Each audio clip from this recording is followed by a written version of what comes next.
So what are your views on the moon? Because I'm hearing, the moon was located there artificially 500,000 years ago. It's hollow and it's a spacecraft. Well, what are your views about the moon? What do you know about the moon? Well, just what you said, yes. It's a part of Tiamat. Tiamat exploded. It ended up becoming like an alien base. It's there's an artificial component to it. And there's a lunar base there. And I heard that, inside of it is it's like an alien colony or something.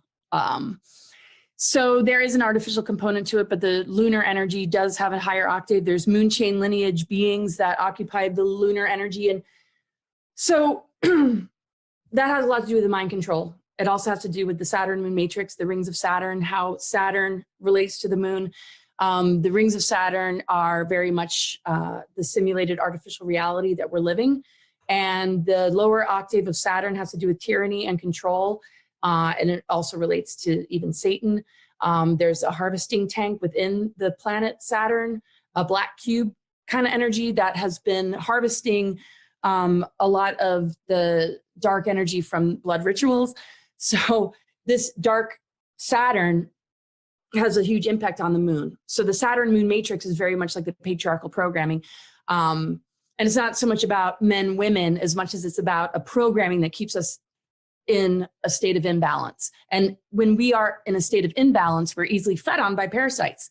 And we see that in the physical plane when we leave a mess in the kitchen. It attracts bugs, it attracts, so, anything that's not in balance is going to create something or attract something that feeds on it. Once we get back to center and get our balance back and find our wholeness again, it's very difficult for those energies to feed on us. So to break the Saturn moon matrix, we have to break the mind control. We have to understand how that's been projected in our societies and culture, and that the planetary bodies, including the Earth, they have been able to use the energetics and energy signatures of these particular planets in order to manipulate humans. So they work together. They you're part of it. So Tony Rodriguez has talked about the moon eventually exploding, which would be a good thing. Sorry, go ahead. No, it's fine. So basically, the Saturn and the moon, and they're all synchronized, working with energies, but in a bad way to control us. So, and that's you said the moon being exploded. Actually, I was going to say, once we go into the free world and we drain the swamp and we move forward, what will the white hats do with the moon? Well, some people are saying the moon is being healed right now. I've got my own feelings and intuition about whatever. But at this stage in the game, I don't really know what to say about that. What they might do with the moon, I don't know. For all I know, it'll be evacuated and used for different purposes. I feel the rings of Saturn are going to disappear. Something's going to happen to the moon where the moon is not existing in the way that it is right now. And we're going to work with higher octave lunar energy instead of this Saturn moon matrix manipulation. Now, it doesn't mean the moon's all evil or dark. Dark. There are, I feel, aspects to it that hold sort of part of our ancient galactic history connected to Tiamat. If we think about the 13 moon calendar and the tides and menstrual cycles, we, and just how the moon links to intuition and psychic awareness. And, a lot of cultures have paid a lot of attention to the moon, but yet there's this artificial component to it. So I think it depends on the individual. You can have a very controlled, limited individual that's totally under the spell of the Saturn moon matrix. Then you can have somebody else who has a completely different type of relationship to the lunar energies.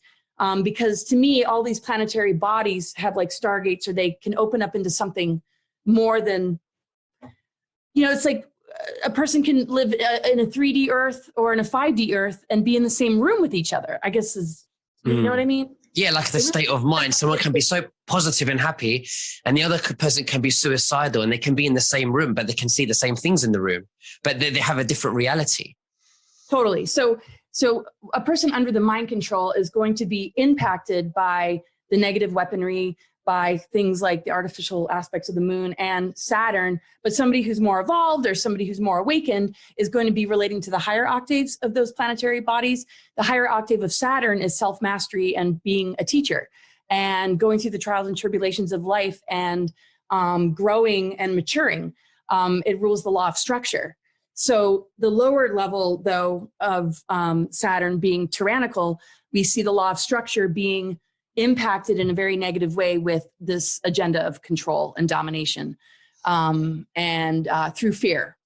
And so that impacts the moon, it impacts our emotions, it all gets beamed down to us, it also impacts the planetary grid network. If a person is not under that spell or under that trance, and they're working with like these higher octaves, one is going to be more psychic, more intuitive, and with the Saturn energy, more in a state of self-mastery. So all these challenges they've been able to grow and learn from and not be victimized by it or unconscious to what they're attempting to, pull off, and what they've actually been pulling off for quite some time. So it's up to us to win the war within ourselves and overcome